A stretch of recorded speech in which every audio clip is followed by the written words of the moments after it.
Hello guys, આજે આપણે દક્ષિણ ગુજરાતના પ્રખ્યાત એવા ચોખાના તથા નાગલીના રોટલા બનાવીશું। એના માટે આપણે ચોખાનો લોટ લઈ પાણી લેવાનું છે અને આમાં આપણે ચોખાનો લોટ બાંધવાનો છે।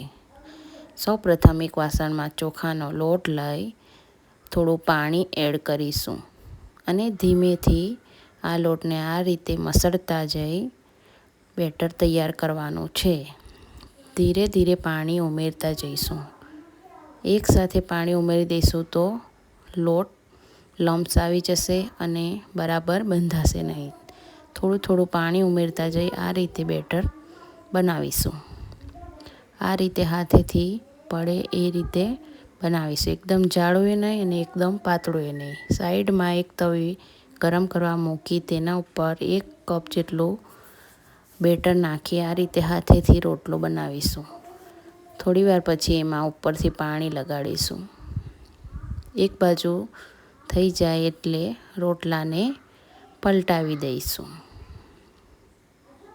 અને બીજી બાજુ થવા દઈશું। મીડિયમ ગેસ ઉપર થવા દઈશું।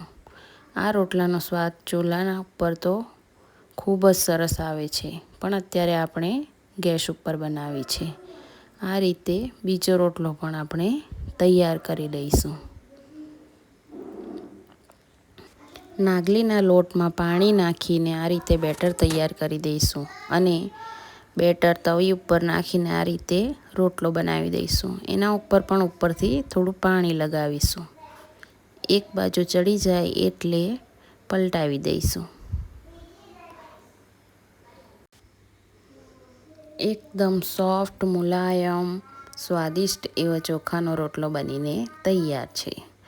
આ રોટલો આપણે કોઈ પણ ગુજરાતી શાક જોડે ખાઈ શકીએ છીએ અને આ નાગલીના રોટલા ભરપૂર પ્રમાણમાં આયર્ન હોય છે, જે આપણા સ્વાસ્થ્ય માટે ખૂબ જ જરૂરી છે।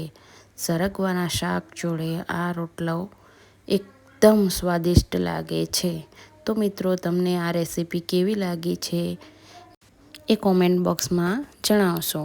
મારા આ ચેનલને સબસ્ક્રાઈબ કરો જેથી તમને આવા જ નવા વિડીયો મળતા રહે। Thank you for watching.